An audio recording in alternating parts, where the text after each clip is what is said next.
Hello everyone, welcome to my channel K education. कैसे हैं आप सभी लोग? आई होप आप सभी लोग अच्छे होंगे। तो मेरे प्यारे प्यारे प्रशिक्षुओं, मैं आप लोगों के लिए ये डीएलएड सेकेंड सेमेस्टर का पेपर गणित, इसके आज मैं अति लघुत्तरीय प्रश्नों को आपके सामने लेकर आई हूँ। और ये सिर्फ और सिर्फ प्रीवियस क्वेश्चन पेपर है, यानी 2015 से लेकर के 2022 तक के जितने भी पेपर हुए हैं, चाहे वो आपका बैक पेपर हो और चाहे वो जो आपका पेपर होता है, ठीक है, और जो बैक पेपर होते हैं सभी मिलाकर लगे, यानी कि टोटल आपके यहाँ पर क्वेश्चन जो है वो है आपके 54 क्वेश्चंस, ठीक है। यानी कि आपके जितने भी प्रीवियस ईयर क्वेश्चन पेपर हैं, चाहे वो बैक पेपर हो और चाहे जो आपके पेपर होते हैं रियल पेपर वो हो, सभी आपके क्या है यहाँ पर इन्वॉल्व है। आपको कहीं अलग से पढ़ने की ज़रूरत नहीं है, सारी चीज़ें यहाँ पर मैं आपको बता दूँगी। पीडीएफ आपको, यानी इसका जो सोल्यूशन है विथ डिटेल, वो आपको टेलीग्राम पे मिल जाएगा। पिछली वीडियो का जो वो क्या बोलते हैं डिटेल जो है उसका मतलब सॉल्यूशन जो है वो मैंने नहीं दिया था, क्योंकि मैं भूल गई थी। अभी मैंने चेक किया कि उसका मैंने सॉल्यूशन नहीं दिया है, तो वो भी आपको दे दूंगी और ये भी, ठीक है।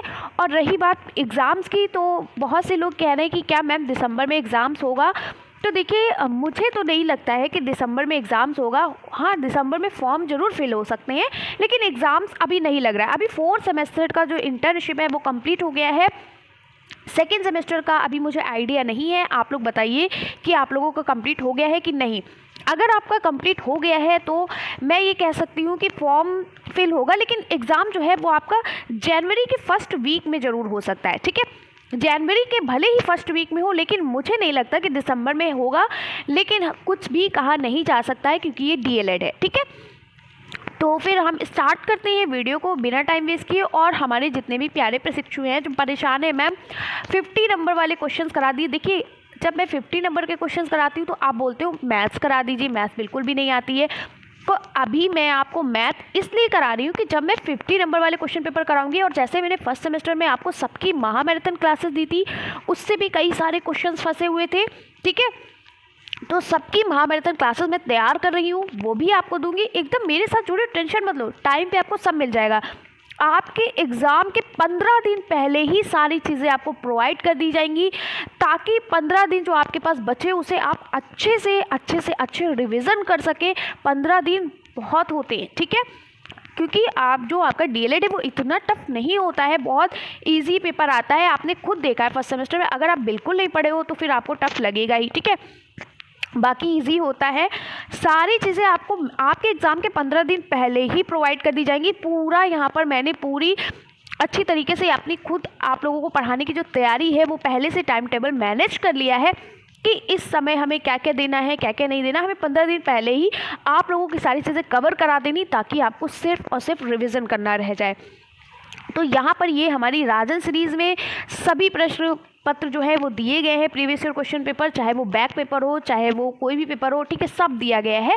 तो मुझे लगा मैं राजन सीरीज से ही करा देती हूँ, क्योंकि पेपर जो है क्या बोलते हैं, ढूंढने में थोड़ी प्रॉब्लम होती है। कभी 2016 का मिल जाता है, तो कभी 17 का नहीं मिलता है, तो कभी 19 का नहीं मिलता, ऐसे होता है ना।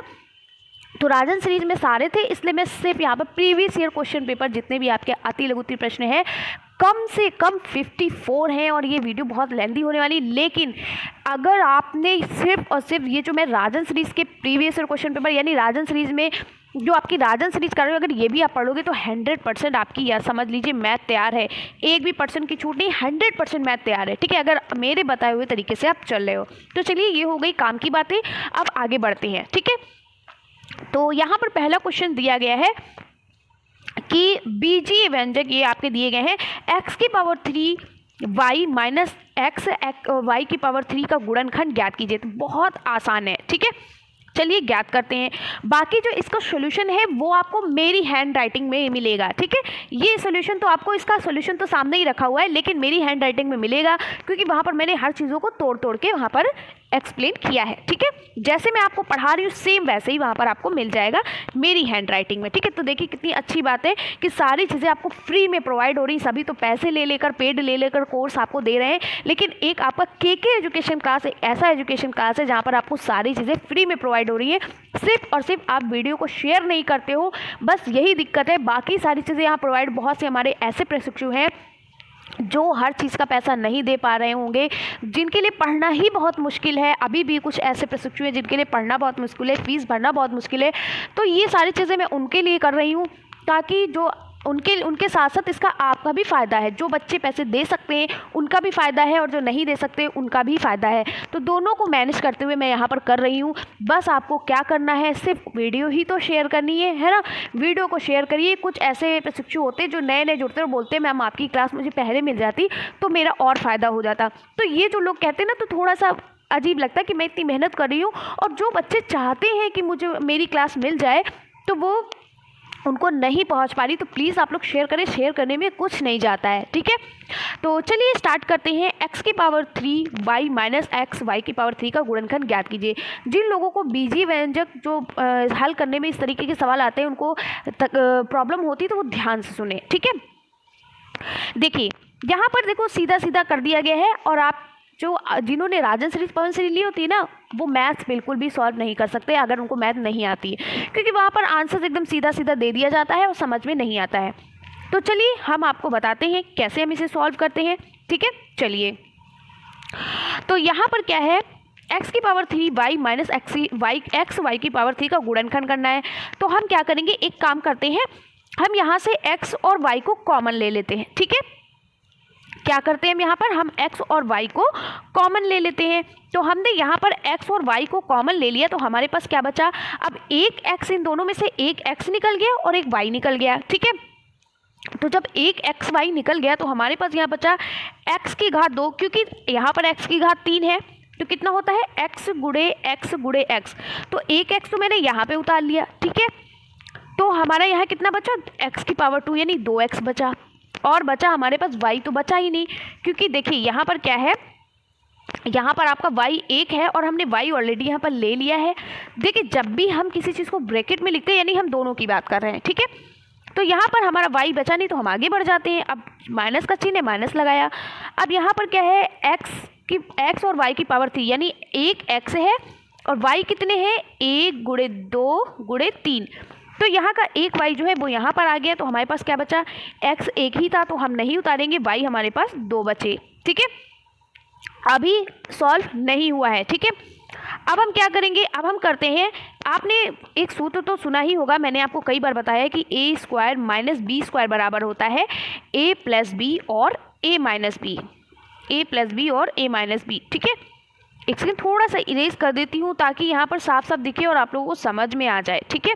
एक सेकेंड रुक जाइए, थोड़ा सा मैं इरेज कर देती हूँ ताकि ये थोड़ा लंबा है ना, ये थोड़ी लंबी समीकरण है, तो थोड़ा सा मैं इसको इरेज कर देती हूँ, यहाँ तक खिंच जाएगा पूरा, तो इस वजह से तो मैंने आपको क्या पढ़ा था, a square minus b square बराबर होता है a प्लस बी और a माइनस बी, यही तो पढ़ा है ना आपको।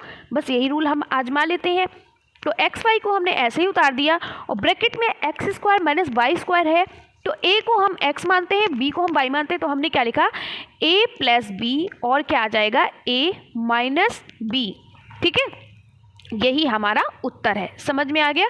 देखिए x प्लस वाई और x माइनस वाई, ये हमारा उत्तर है, ठीक है, समझ में आ गया। चलिए आगे बढ़ते हैं।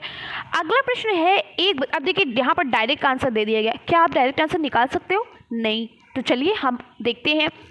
एक बगीचे में 2025 पौधे लगे हुए हैं, प्रत्येक पंक्ति में, यानी एक बगीचा, मान लो ये एक आपका बगीचा है जहाँ पर कुल 2025 आपके क्या लगे हुए हैं, पौधे लगे हुए हैं, ठीक है। ये आपका बगीचा है, उसमें 2025 ये जो बिंदियाँ मैंने रखी है पौधे लगे हुए हैं। अब इसमें कहा गया कि प्रत्येक पंक्ति में उतने ही पौधे लगे जितने बगीचे में पंक्तियाँ हैं, यानी इसको हम क्या कहते हैं, क्यारियाँ ये खिंची हुई हैं, ये पंक्तियाँ खिंची हुई हैं, और प्रत्येक पंक्तियों में उतने ही पौधे लगे हुए जितनी पंक्तियाँ हैं, यानी कि ये जितनी पंक्तियाँ हैं उतनी ही पंक्तियों में, मान लो कि ये हमारा एक बगीचा है और इसमें कितनी पंक्तियाँ हैं, 1 2 3, यानी 1 2 3 4 पंक्तियाँ हैं, और 4 ही हर पंक्ति में पौधे लगे हुए हैं, समझ में आ गया। तो ये बात कही गई है। तो यहाँ पर कहा गया है कि प्रत्येक पंक्ति में उतने ही पौधे लगे जितने बगीचे में कुल पंक्तियाँ हैं, ठीक है। पंक्तियों में कुल कितने पौधे लगे, अब हमें ये बताना है। तो बिल्कुल हम क्या करते हैं, इसका कैसे आंसर निकालते हैं, चलिए आपको बताते हैं। तो हम क्या करेंगे, यहाँ पर कहा गया है कि अब यहाँ पर हमें तो पता तो नहीं है ना कि कितनी पंक्तियाँ लगी होंगी, हम कैसे इसको डिसाइड करेंगे कि ये इसमें कितनी पंक्तियाँ लगी हैं।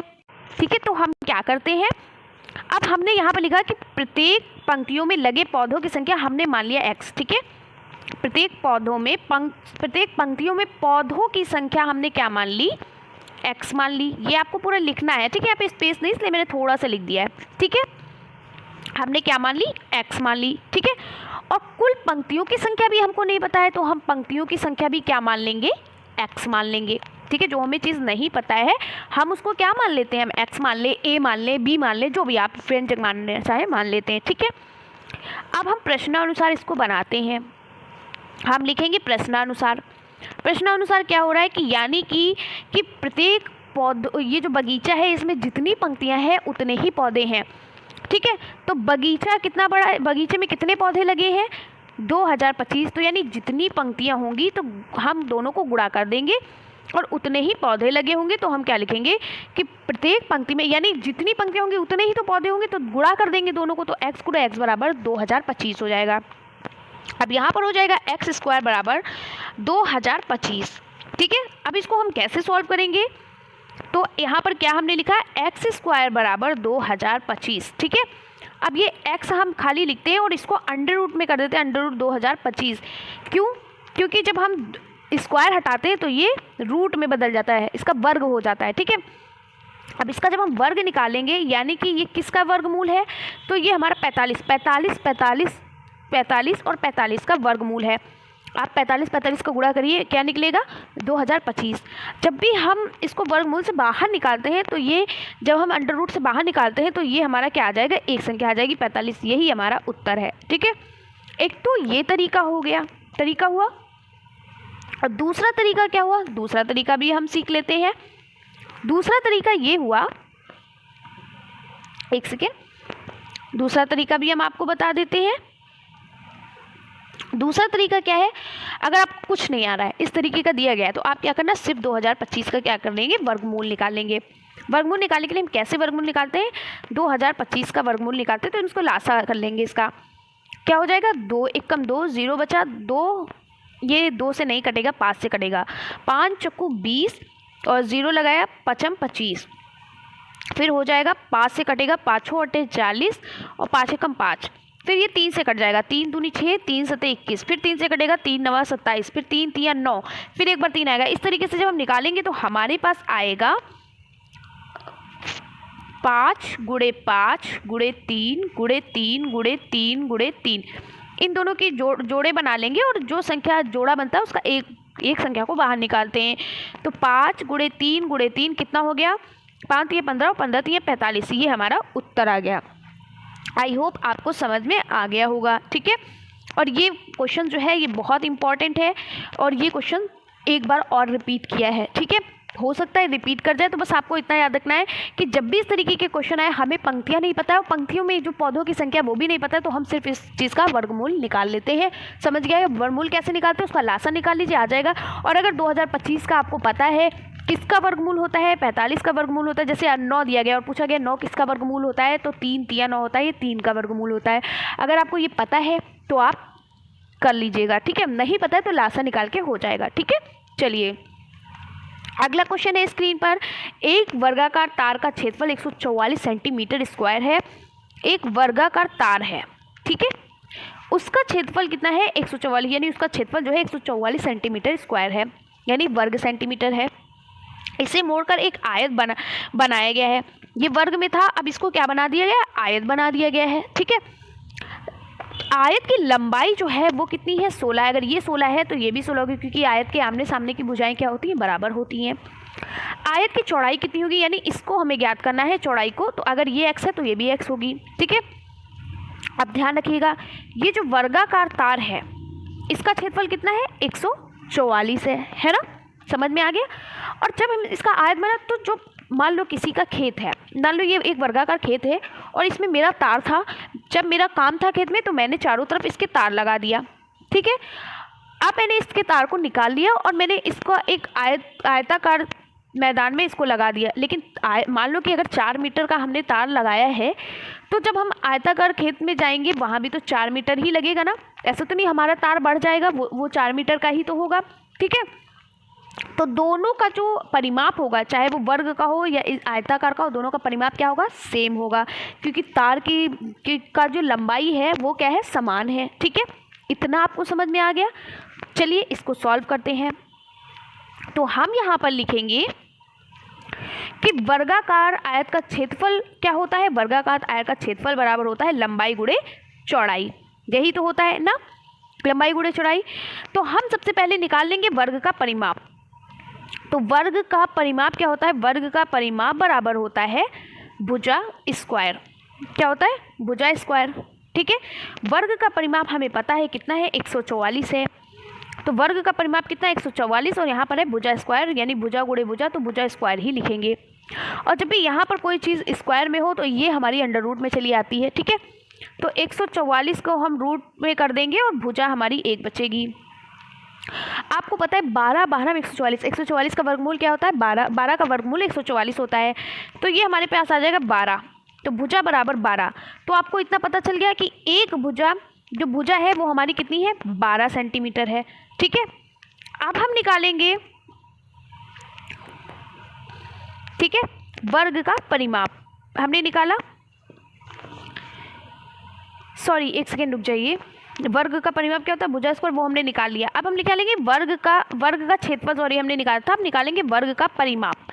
वर्ग का परिमाप क्या होता है, ये वर्ग होता है हमारी जिसकी चारों भुजाएं बराबर होती है। वर्ग अगर ये 3 मीटर है तो ये भी 3 मीटर होगा, ये भी 3 मीटर होगा, ये भी 3 मीटर होगा, तो बराबर होता है 4 गुणे भुजा। वर्ग का परिमाप बराबर होता है 4 गुणे भुजा, 1 भुजा, 2 भुजा, 3 भुजा, 4 भुजा। ठीक है, वर्ग का परिमाप बराबर होता है 4 गुणे भुजा। ठीक है, तो 4 गुणे भुजा हमारी निकल आई। भुजा हमारी कितनी मिली थी, 12। ठीक है, 12 आई थी। अब हम क्या करेंगे, अभी तक हमने वर्ग का क्षेत्रफल निकाला था। अब भुजा क्या है, 4 गुणे 12, 12 को 4 से गुणा करेंगे, क्या होता है, 12 चौक 48 सेंटीमीटर। ठीक है, अब हम निकाल लेंगे आयत का परिमाप। किसका निकालेंगे, आयत का परिमाप। ठीक है, आयत का परिमाप निकालेंगे। तो जब आयत का परिमाप निकालते हैं, आयत के परिमाप का सूत्र होता है 2 गुणे लंबाई प्लस चौड़ाई। क्या होता है, 2 गुणे लंबाई प्लस चौड़ाई। ठीक है, अब आयत का परिमाप कितना है, 48 है। क्यों, क्योंकि वर्ग का परिमाप के बराबर ही तो होगा आयत का परिमाप। तो आयत का परिमाप हो गया 48, आयत का परिमाप 48 है, 48 2, और लंबाई हमारी दी गई थी कितनी थी, 16। चौड़ाई हमें नहीं पता है तो हमें इसे ज्ञात करना है। तो 48 और 2 जब इधर लाएंगे तो ये हो जाएगा 16 दूना क्या हो गया, 32 प्लस 2b हो गया, इसको हम b मान लेते हैं, इसलिए 2b हो गया। अब 48 माइनस 32 बराबर हो गया 2b, यानी कि जो हमारी चौड़ाई है। 48 में से 32 गया, कितना बचा, 48 में से 32 गया, बचा 16 बराबर 2b। अब 2b को इधर ले आते हैं, 2b बराबर 16, तो b बराबर कितना हो जाएगा, 16/2, यानी 2 8 16। ठीक है, यानी कि हमारी चौड़ाई कितनी आई, 8। समझ में आ गया। तो आयत की चौड़ाई कितनी होगी, 8 होगी, और उसकी लंबाई 16 थी। समझ में आ गया। चलिए आगे बढ़ते हैं। अगला प्रश्न जो हमारा वो है, बहुत इजी क्वेश्चन है, सिर्फ समझना है आपको।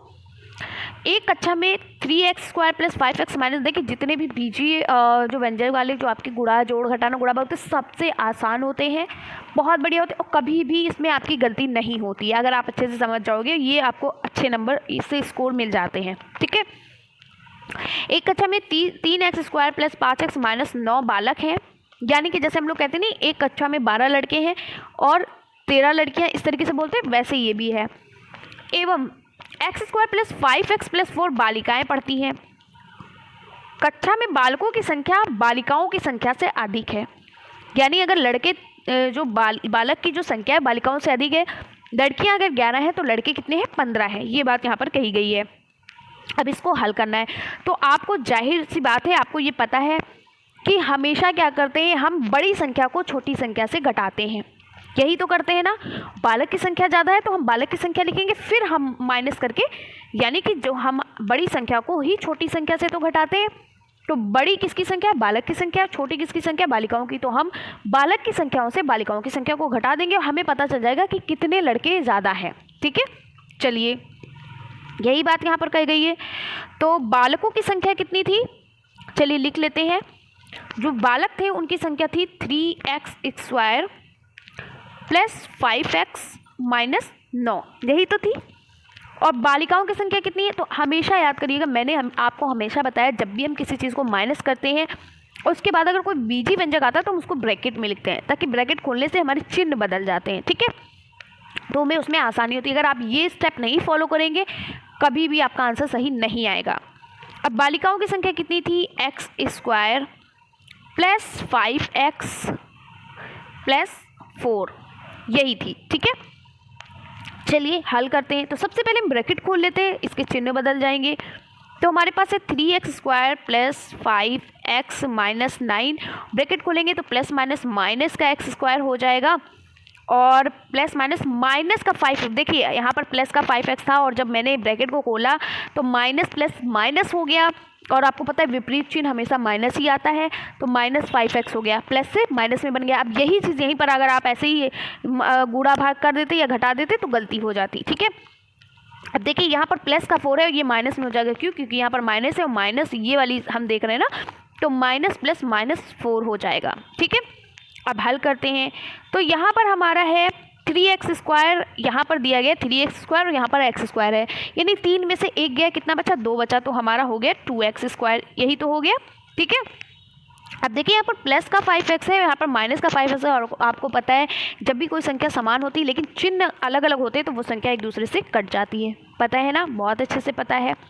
ठीक है, आगे बढ़ते हैं। अब यहाँ पर है -9 और यहाँ पर है -4, तो माइनस माइनस हो जाता है प्लस, लेकिन हम वही चिन्ह लगाते हैं। अगर बड़ी संख्या पे चिन्ह माइनस का है तो वही लगाएंगे। माइनस माइनस हो गया प्लस, 9 4 कितने हो गए? 9 4 हो गए 13, यही हमारा उत्तर है। बस, तो कितने लड़के ज़्यादा थे? 2x² minus 13। ठीक है, चलिए बस हो गया हल, बहुत आसान है, इतना ज़्यादा। देखिए वही आंसर आया ना, 2x² माइनस 13।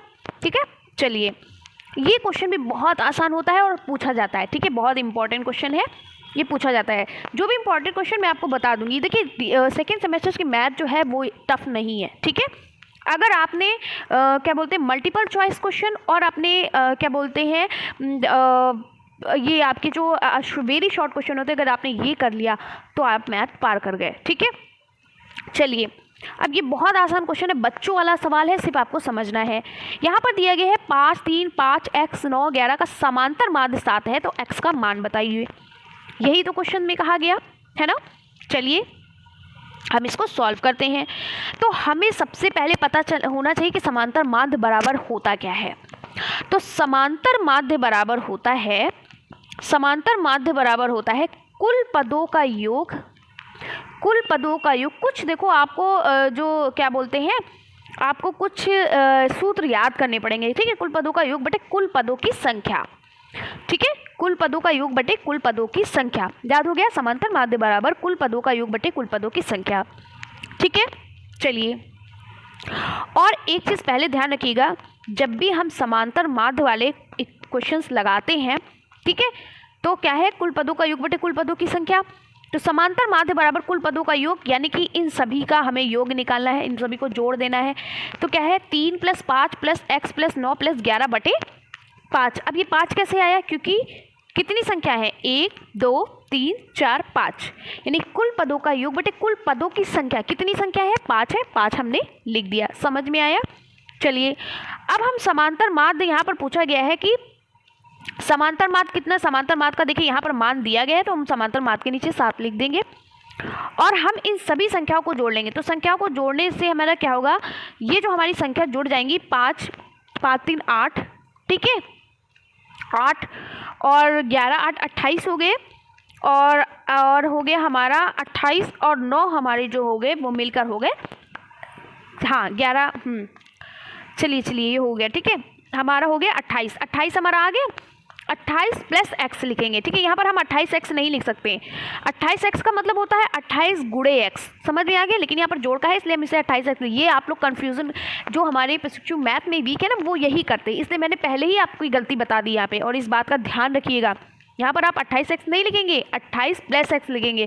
28x का मतलब होता है 28 × x, ठीक है। लेकिन आप क्या कर रहे हो, जोड़ रहे हो, बटे 5 हो गया। अब ये 5 जो है हम इससे गुणा कर देंगे, ठीक है। ये इधर जाएगा तो गुणे में जाएगा, तो क्या हो जाएगा 5 × 7 = 35, ठीक है। अब यहाँ से आपको हम थोड़ा समझा देते हैं। ये जो हमारा 5 है वो इधर चला गया, तो क्या हो गया 7 × 5 बराबर हमारे पास क्या बचा 28 + x, ठीक है। अब 7 बच्चे होता है 35 और यहाँ पर हो गया 28 + x, ठीक है, यही हुआ ना। अब यहाँ पर 28 + x है, तो हमारा जो ये 28 है यहाँ पर माइनस में चला जाएगा और हो जाएगा, हाँ यही तो जाएगा, हाँ। अब ये 35 - 28 हुआ बराबर x, ठीक है। 35 में से 28 गए, कितने बचे,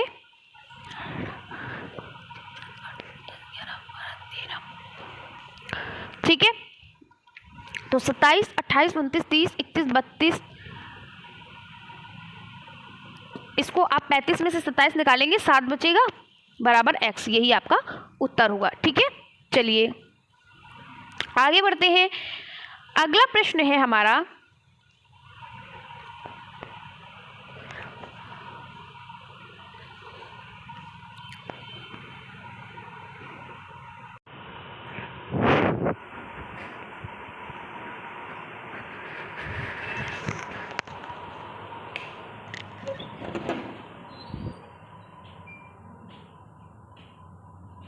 मुन्नी महक आवाज दे दी रहे, महक आवाज दे दी रहे।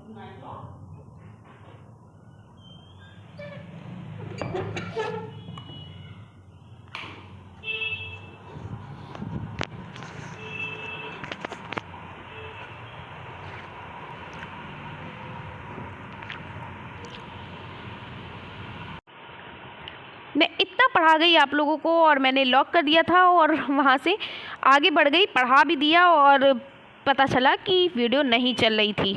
चलिए फिर से पढ़ाना पड़ेगा।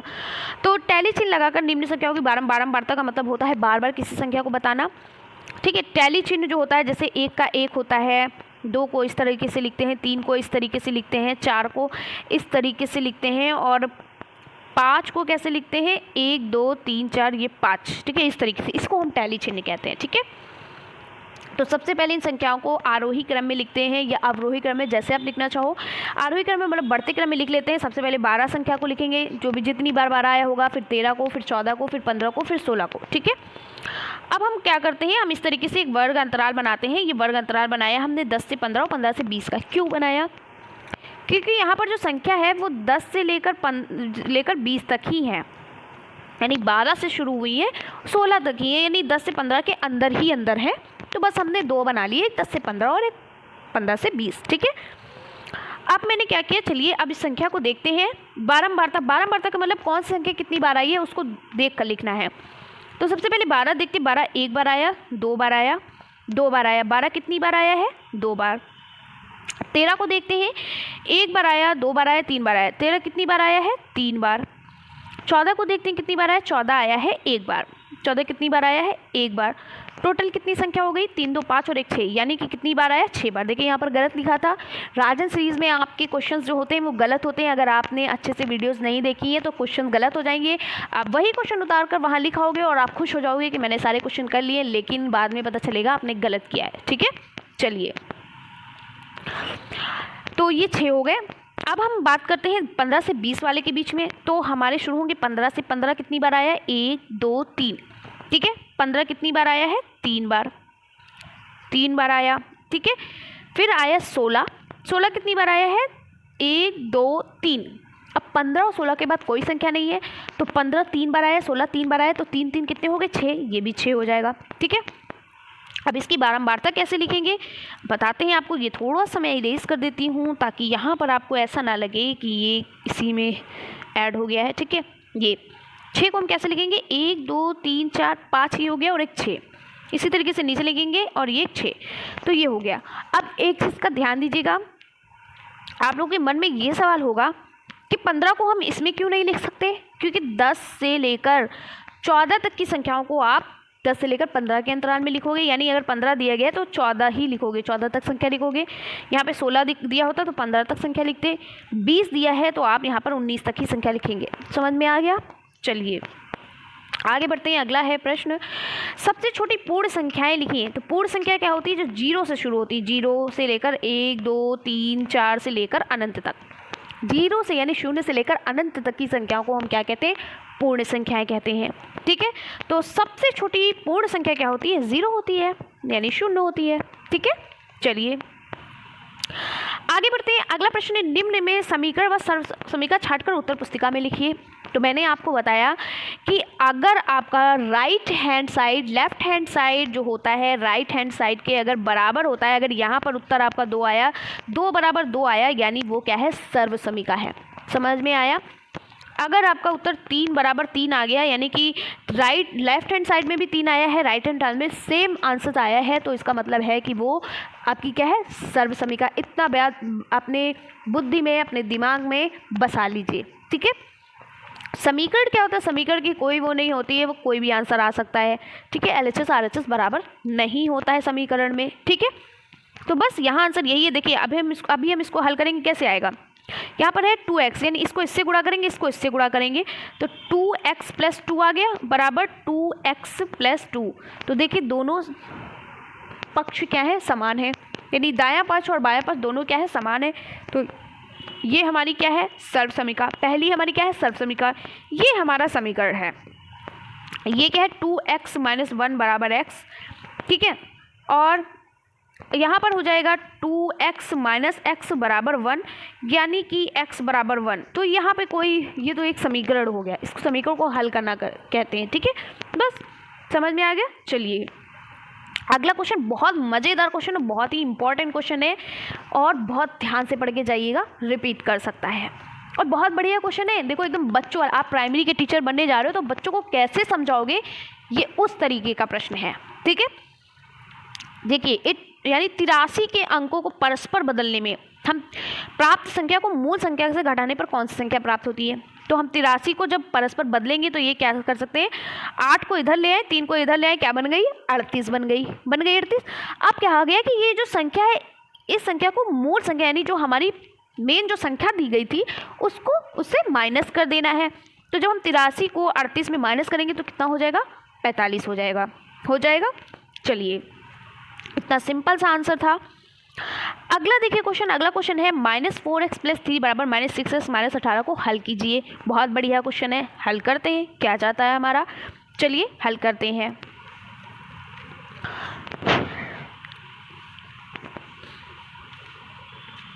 एक सेकेंड रुक जाइए, जरा सा थोड़ा सा वेट करिए, थोड़ा सा, एकदम ज़्यादा वेट नहीं करना, थोड़ा सा। ठीक है, चलिए क्या दिया है?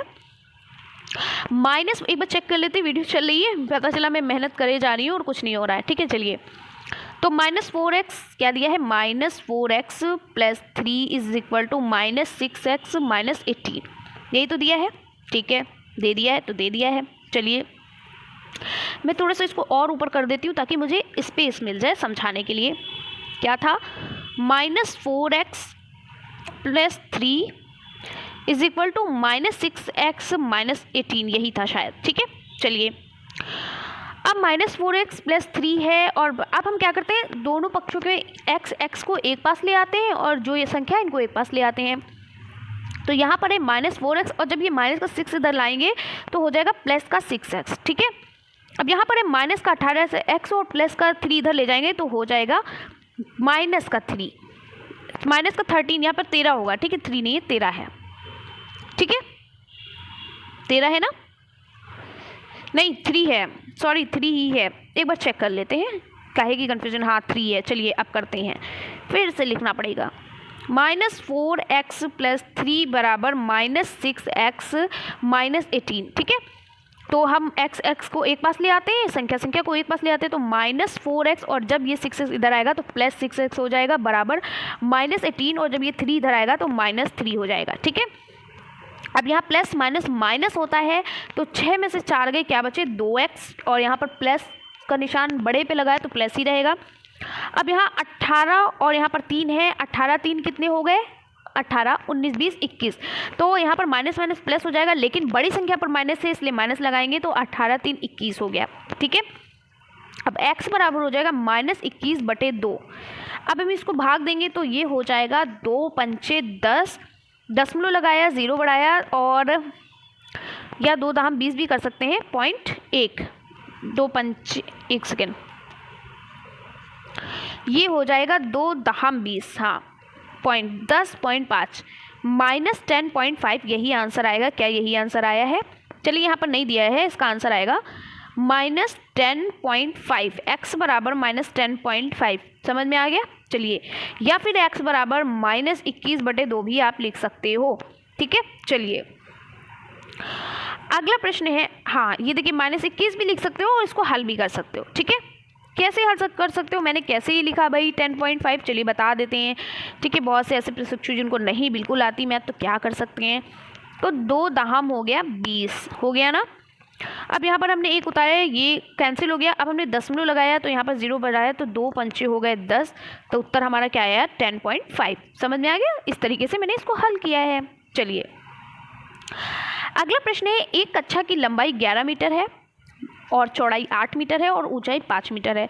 तो कक्षा की चारों दीवारों को, जब भी चारों दीवारों का क्षेत्रफल पूछा जाएगा तो हम क्या करेंगे, तो हमारे पास एक सूत्र होता है, 2 ब्रैकेट में a + b × h। ठीक है, 2a + b × h, ये हमारा सूत्र होता है।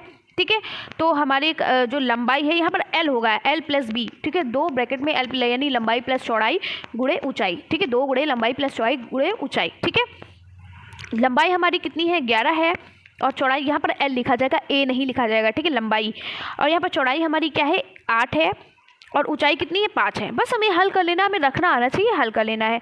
अब क्या करते हैं, 18 और 1 हो गए 19, तो 2 और ब्रैकेट में 19 आ गया गुणे 5। अब यहाँ पर क्या है, 19 दूना 38 होता है, लिख दिया, और गुणे 5, और 5 को जब 38 में गुणा करेंगे तो 5 × 40, 5 × 15, 4 19, यानी 190 वर्ग मीटर, यही हमारा उत्तर है। ठीक है, चलिए अगला प्रश्न सॉल्व करते हैं। अगला प्रश्न है x² +, बहुत ही इंपॉर्टेंट क्वेश्चन, स्टार लगा लीजिए। एक क्वेश्चन रखा होगा, अगर नहीं रखा तो मेरा नाम बदल दीजिएगा। ठीक है, मेरे चैनल पर मत आइएगा, देख लीजिएगा ये क्वेश्चन रखा होगा। अगर नहीं आया तो मेरे चैनल पर ही नहीं आइएगा। ठीक है, 3rd सेमेस्टर मत पढ़िएगा मुझसे, पूरी गारंटी के साथ कह रहे हैं, इस तरीके का क्वेश्चन एक रखा जरूर होगा। ठीक है, भले ही ये संख्या बदली हो, क्वेश्चन सेम होगा। ठीक है, चलिए यहाँ पर क्या है, x² + 1/x² का मान ज्ञात कीजिए, जबकि x + 1/x = 2 है। ठीक है, चलिए इस तरीके के क्वेश्चन जब भी सॉल्व करने को आए तो हम क्या करेंगे, दोनों पक्षों का वर्गमूल कर देंगे। इसका वर्गमूल कर देते हैं, तो इसको हम क्या करते हैं, a + b का होल ऑफ स्क्वायर, आपने सुना है ना, तो a + b का होल ऑफ स्क्वायर क्या होता है, a² + b² + 2ab, यही तो सुना है ना। बस इसी के अकॉर्डिंग रख देते हैं।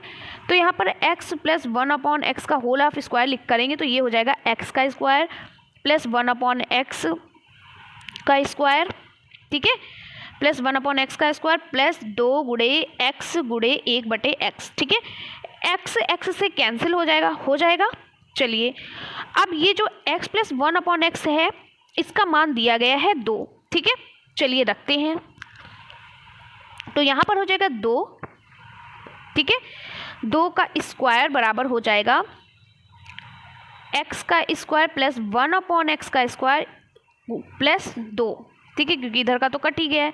अब ये हो गए 2 दूनी 4, और ये प्लस का इधर जब आएगा तो हो जाएगा -2, ये स्क्वायर है ना, बराबर हो जाएगा x² + 1/x² हो गए।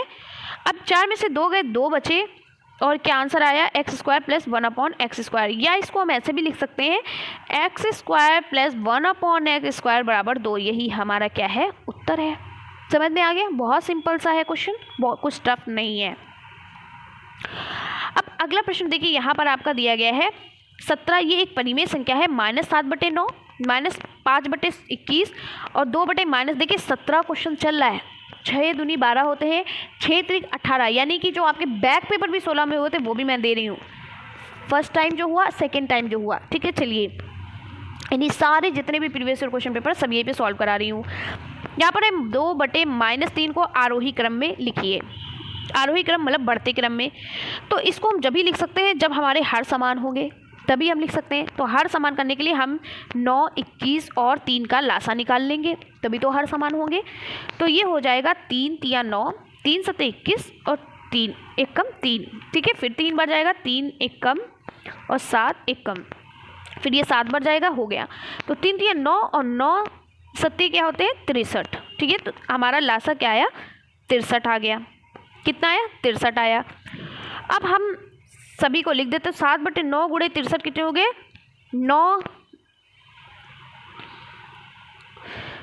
9 सत्ती 63, ठीक है, यही तो हुए। तो 7 सत्ती हो गए 49, माइनस का 49। अब ये हमारा 21 और हो जाएगा, 21 तिया 63 होता है, 3 पचे 15 हो जाएगा, ठीक है।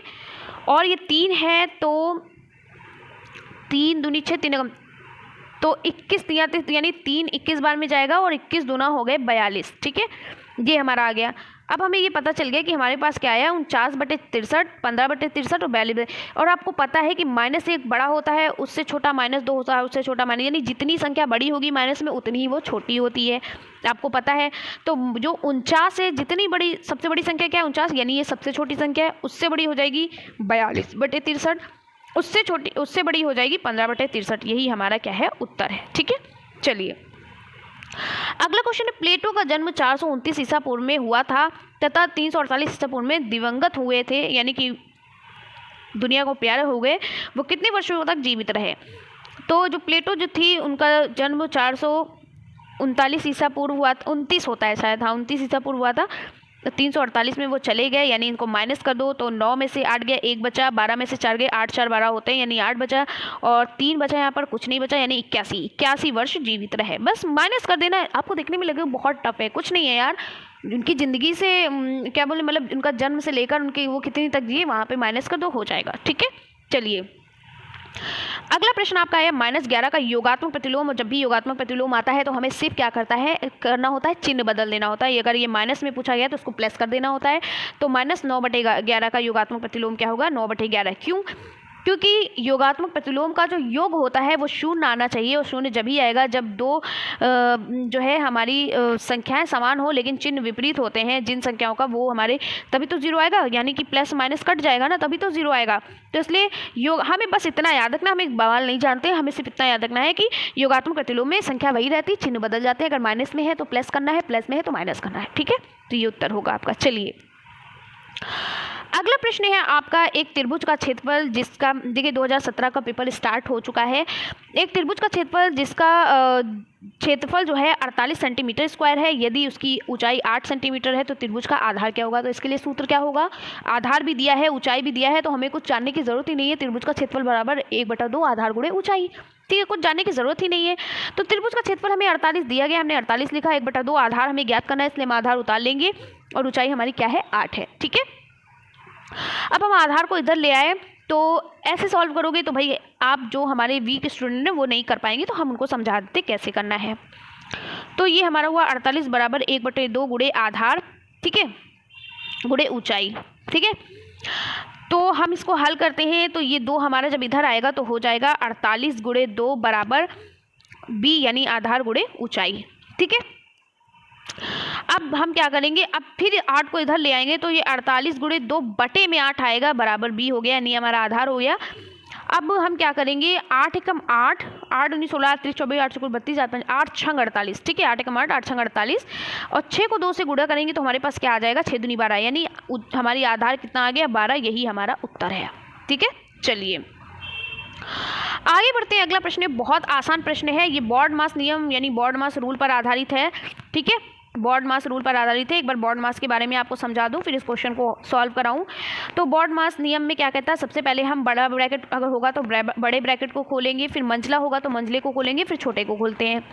ऑफ का मतलब होता है का, ठीक है, ये जब गुणा भाग करने के लिए होता है तब दिया जाता है। डिवाइड का मतलब आप जानते हो जिसको आप भाग बोलते हो, मल्टीपल यानी गुणा करना, और ऐड मतलब एडिशन करना या जोड़ना, ठीक है, सब्सट्रैक्शन यानी कि घटाना। समझ में आ गया, ये होता है नियम। पहले आप ब्रैकेट खोलोगे, फिर अगर ऑफ पूछा गया तो ऑफ को सॉल्व करोगे, फिर भाग दोगे, फिर गुणा करोगे, फिर जोड़ोगे, उसके बाद सबसे लास्ट में घटाओगे। अगर ये नियम फॉलो नहीं करोगे तो आंसर कभी नहीं आएगा, ठीक है। चलिए तो -5 -45 भाग -15 और +3। अभी हमने बॉड मास नियम में पढ़ा कि हम सबसे पहले सभी के ब्रैकेट खोलते हैं। चलिए हम खोलते हैं, हमें नहीं पता है कि इन्होंने कैसे लगाया, इतना छोटा सॉल्व कर दिया, ऐसे समझ में भी नहीं आएगा। ठीक है, चलिए हम ब्रैकेट खोलते हैं।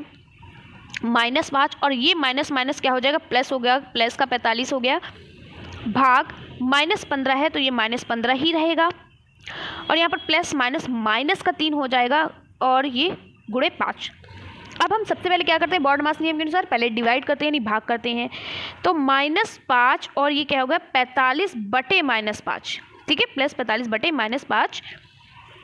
तो यहाँ पर आपका क्या हो जाएगा, यहाँ पर जो है वो आपका हो जाएगा जो 45 बटे +5 है, तो ये हम इस 15 है, सॉरी 15 है, फिर है यहाँ पर -3 गुणे 5। ठीक है, अब हम इसको कट कर देते हैं, 15 कम 15, 15 3 45, तो यहाँ हो जाएगा -5 और प्लस माइनस माइनस हो जाएगा, तो -3 और -3 बचे 15। अब मल्टीपल करेंगे ना सब, अब क्या करेंगे, सबको जोड़ घटा देंगे, तो 5 3 8 होते हैं, तो माइनस माइनस प्लस, और यहाँ पर माइनस का 8 हो जाएगा क्योंकि बड़ी संख्या पे माइनस है, -15। अब 15 माइनस माइनस प्लस हो गया, तो 15 8 हो गए 23, लेकिन बड़ी संख्या पर माइनस है तो हम यहाँ पर माइनस लगा देंगे, यानी कि 23 आपका उत्तर आएगा। ठीक है, चलिए आगे बढ़ते हैं। अगला प्रश्न बहुत आसान प्रश्न है और ये कई बार आप कर चुके हो, ये बहुत रिपीट किया है, मल्टीपल चॉइस क्वेश्चन में भी ये कई बार रिपीट कर चुका है, और ये 2017 पेपर में देखिए अति लघु उत्तरी में भी आया है, यानी कि ये आप 4th टाइम रिपीट कर रहे हो इसे। ठीक है, और इस पर स्टार लगा लो, इसका कोई भरोसा नहीं है, आप में भी टपक सकता है। ठीक है, तो सबसे पहले हम इसमें क्या करते हैं, ब्रैकेट को खोलते हैं, हमेशा हम यही करते हैं। तो जब भी हम किसी ब्रैकेट को खोलते हैं, मान लो ये x और y माइनस जेड ब्रैकेट जब हम खोलते हैं, तो हम x का गुणा इससे भी करेंगे और x का गुणा इससे भी करेंगे, यानी x का गुणा पहले x y से करेंगे, बीच में माइनस का चिन्ह है, माइनस का चिन्ह लगाएंगे, फिर x का गुणा z से भी करेंगे, x z हो जाएगा। तो इस तरीके से हम खोलते हैं। समझ में आ गया कैसे खोलते हैं, चलिए खोल लेते हैं। तो x का गुणा y से करेंगे, x y minus x z हो गया, फिर प्लस का बीच में चिन्ह है, प्लस लगाया, वाई जेड आ गया माइनस वाई एक्स। चलिए हम खुद करके दिखा देते हैं, थोड़ा ऐसे समझाना मुश्किल हो जाता है। ठीक है, तो x ब्रैकेट में है y minus Z plus y bracket में है z माइनस एक्स, और प्लस z ब्रैकेट में है x माइनस वाई। ठीक है, चलिए खोलते हैं। तो एक्स वाई हो गया, माइनस का चिन्ह माइनस लगाया, फिर एक्स जेड हो गया, प्लस वाई जेड है तो ये हो गया जेड वाई भी लिख सकते हैं, वाई जेड भी लिख सकते हैं, जेड वाई भी लिख सकते हैं, माइनस एक्स वाई। ठीक है, प्लस अब यहाँ पर क्या है, जेड एक्स है, यानी कि हम इसको एक्स जेड भी लिख सकते हैं, और यहाँ पर है माइनस और यहाँ पर है जेड वाई। ठीक है, अब इसको हल करते हैं। तो देखिए यहाँ पर जो एक्स वाई है वो प्लस का और यहाँ पर माइनस का है, तो ये एक दूसरे से कैंसिल हो जाएगा। यहाँ पर एक्स जेड माइनस का है और यहाँ पर प्लस का है, ये एक दूसरे से कैंसिल हो जाएगा। यहाँ पर प्लस जेड वाई प्लस का है और यहाँ पर माइनस का, ये एक दूसरे से कैंसिल हो जाएगा। तो जब सभी एक दूसरे से कैंसिल हो गए तो हमारे पास बचा क्या, हमारे पास बचा 0 बटा सन्नाटा, यही आंसर है। ठीक है, चलिए अब देखिए यहाँ पर कहा गया है कि एक रेलगाड़ी की जो चाल है वो x² + 3x + 2 किलोमीटर प्रति घंटा है, तो क्या है, तो वह x + 2 घंटे में कितनी दूरी तय करेगी। तो चाल हमारे पास क्या दे दिया गया है, x⁻2 + 3x + 2 किलोमीटर प्रति घंटा, और समय हमें दे दिया गया है, समय कितना दिया गया है, x + 2 घंटा। दूरी हमें क्या है निकालनी है, तो सूत्र क्या होता है, चाल बराबर दूरी बटे समय।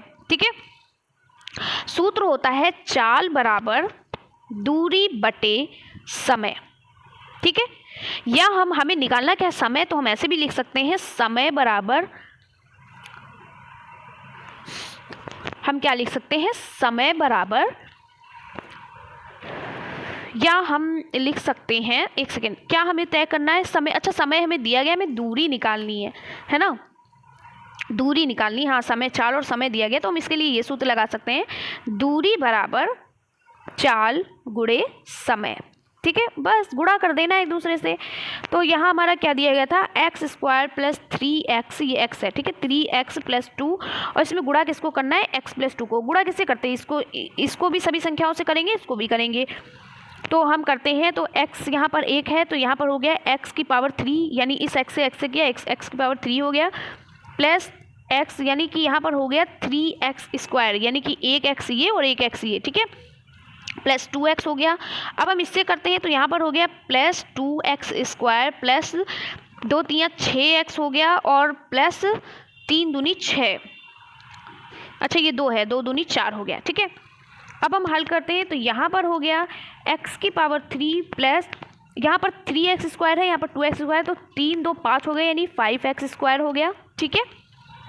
प्लस यहाँ पर 2x है, यहाँ पर 6x है, तो 6 2 हो गए 8, यानी 8x हो गया, और प्लस 4, यही हमारा क्या है उत्तर है। तो हमारे पास सब दूरी कितनी निकली, हमारे पास दूरी निकली x की power 3 plus 5x square plus 8x plus 4, यही उत्तर है हमारा, ठीक है। चलिए आगे बढ़ते हैं। अगला प्रश्न है हमारा, हमें नहीं लगता आज ये सॉल्व हो पाएगा, 1 घंटा तो हो ही रहा है, ठीक है। मैं भी बहुत थक गई हूँ, और इसलिए थक गई हूँ, काफ़ी देर से मैं PDF भी बना रही, सुबह से मैं PDF बना रही हूँ, और अब मुझे टाइम मिला है, मैं इसको आपको बता रही हूँ, ठीक है। देखिए 2017 में वही क्वेश्चन रिपीट किया, और ये क्वेश्चन ना आए तो थर्ड सेमेस्टर में मेरे चैनल को आप अनसब्सक्राइब कर दीजिएगा, आपका आएगा, बस क्या होगा, संख्या थोड़ी चेंज होगी, ठीक है। चलिए यहाँ पर दिया गया है x प्लस 1/x की पावर 5 है, तो x square plus 1/x square क्या होगा, तो हम इसका वर्गमूल कर देते हैं। तो आपको पता है a प्लस बी का होल ऑफ स्क्वायर होता है a square plus b square plus 2ab, ठीक है। तो हम उसी तरीके से हल करते हैं। यहाँ पर x प्लस 1/x को हम यहाँ पर इसका वर्ग कर देते हैं, और हम यहाँ पर क्या कर देते हैं, तो हम लिखते हैं x का स्क्वायर प्लस 1/x का square plus 2 into x into 1/x, ये लिख सकते हैं ना। अब 1/x प्लस 1/x का मान दिया गया है 5, तो यहाँ पर हमने 5 का स्क्वायर लिखा बराबर x square plus 1/x square plus 2, और यहाँ पे ये एक दूसरे से कैंसिल हो जाएगा, ठीक है। अब यहाँ हो गया 25 बराबर x square plus 1/x square plus 2, ठीक है। आगे बढ़ते हैं, आगे हमारा हो गया कि x स्क्वायर, यहाँ पर 25 था, और 25 माइनस 2 हो गया बराबर x square plus 1/x square, तो 25 में से 2 गए, 23 बचे, 23 बराबर x square plus 1/x square, यानी x square plus 1/x square का मान कितना हो गया, 23, यही हमारा उत्तर है, ठीक है। चलिए अगला प्रश्न है, 3 क्रमागत, देखिए 2018 तक करा देती हूँ क्योंकि बहुत थक गई हूँ मैं, और 18 भी नहीं हो पाएगा, एक क्वेश्चन और आप लोगों को करा देती हूँ 25, ठीक है। 25 क्वेश्चन करा देती हूँ, कोशिश मेरी थी मैं सारे करा दूँ, लेकिन नहीं है इतनी कैपेसिटी, क्योंकि सुबह से बहुत थक गई हूँ, और अदर भी वर्क था मेरा, उसे भी किया है। तो अब एकदम अंदर से ना मेरे अंदर से ये आवाज़ आ रही कि अब नहीं, अब बस करो, ठीक है। तो फिर मैं बस ही कर देती हूँ। 3 क्रमागत संख्याओं का योग 87 है, द्वितीय क्रमागत संख्या का मान ज्ञात कीजिए। तो एक क्रमागत संख्या माना कि x है, तो दूसरी क्या हो जाएगी, x प्लस 1 हो जाएगी, तीसरी क्या हो जाएगी, x प्लस 2 हो जाएगी, चौथी क्या हो जाएगी, x प्लस 3 हो जाएगी, इस तरीके से बढ़ती रहेगी, ठीक है। यहाँ पर 3 क्रमागत संख्या पूछी गई, तो हमने एक को x मान लिया, तो x प्लस 1 और x प्लस 2, ठीक है। तो इन तीनों का मान कितना है, 87 है, ठीक है, यही तो है ना। अब इनको हल कर लेते हैं, तो कितने x है हमारे पास, 1 2 3, यानी 3x प्लस और 2 और 1 हो गया 3 बराबर 87, ठीक है। अब हम यहाँ पर क्या करेंगे, 3x बराबर 87 माइनस, इधर का चला जाएगा प्लस का माइनस में, तो ये माइनस हो जाएगा, तो 3x बराबर 87 में से 3 गए, कितना बचा, 4 3 7 होते हैं, तो हो गया 84, ठीक है। अब हमारे पास क्या बचा, x बराबर 84/3, क्योंकि यहाँ पर 3x था, नीचे आया 84 हो गया। अब इसको भाग देते हैं, 3 दूनी 6 और 3 8 24, ठीक है। तो x बराबर बचा 28, यानी x हमारा कितना निकल आया, 28। जब x 28 है, तो इसकी दूसरी क्रमागत यानी द्वितीय क्रमागत संख्या का मान पूछा गया, तो x प्लस 1 बराबर हो जाएगा 28 प्लस 1 यानी कि 29, यही हमारा उत्तर है, ठीक है। तो कैसी लगी वीडियो कमेंट्स में ज़रूर बताइएगा, और सॉरी गाइस, क्योंकि अब मैं नहीं पढ़ा सकती, इतनी कैपेसिटी नहीं है, और बहुत थक गई हूँ बहुत ज़्यादा, और अभी मुझे बहुत सारे घर के काम करने हैं, ठीक है। तो मतलब अब थोड़ा सा टाइम भी ओवर होता है, और मैं बहुत परेशान भी हो चुकी हूँ। और ये देखिए, आपको यकीन नहीं तो देखिए, मैंने बहुत सारे क्वेश्चन, मतलब जितने भी आपके प्रीवियस ईयर क्वेश्चन पेपर सब मैं लेकर आई थी पढ़ाने के लिए, लेकिन अब कहते हैं ना, जब मन नहीं हो तो फिर क्या है, आपको मैं पढ़ा क्या दूँ, मैं पढ़ा तो दूँ लेकिन जल्दी नहीं पढ़ा दूँगी, इससे क्या फ़ायदा है, ठीक है। देखिए 2022 तक सारे जितने भी आपके प्रश्न पत्र थे 2022 तक सब लेकर आई थी, सभी कराने के लिए, लेकिन बहुत ज़्यादा थक गई हूँ और नहीं करा पा रही हूँ। तो चलिए कोई बात नहीं, जब इंसान थका होता है तो उससे कहते हैं ना, दिल से काम नहीं होता है ना। वो सिर्फ ज़बरदस्ती वाला वर्क हो जाता है ना। तो बाकी के बचे क्वेश्चन मैं आपको कल पक्का कवर करा दूंगी, टेंशन मत लीजिए। और आपके जो और बाकी जो क्लासेस हैं ना, आप जिसके लिए परेशान हो 50 नंबर वाली, वो सब मैं उसकी महामैराथन बेस्ट महामैराथन क्लासेस करा रही हूँ, जिसमें प्रीवियस ईयर क्वेश्चन पेपर सारी चीज़ें आएंगी, ठीक है। यानी कि जितने भी इम्पॉर्टेंट क्वेश्चन, जो आपको सिर्फ इम्पॉर्टेंट क्वेश्चन पढ़ने चाहिए कम समय में बेहतर तैयारी के लिए, यानी कि बहुत बढ़िया क्लासेस मैं लेकर आ रही हूँ। परेशान मत होइए, सारी चीज़ें आपको 15 दिन आपके एग्ज़ाम के पहले ही हो जाएगी, ठीक है। यानी 15 दिन रिवीजन करो आराम से। तो मिलते हैं इसी तरीके से नेक्स्ट वीडियो में, तब तक के लिए बाय बाय, टेक केयर और अपना ख्याल रखिए। बहुत बहुत धन्यवाद आप लोगों का, आप लोग बहुत ज़्यादा सपोर्ट करते हो, बहुत ज़्यादा प्यार करते हो, लेकिन वीडियो को शेयर नहीं करते हो। प्लीज़ आप वीडियो को शेयर करिए ताकि सभी को इसका लाभ मिल सके। मिलते हैं इसी तरीके से नेक्स्ट वीडियो में, तब तक के लिए बाय बाय, टेक केयर।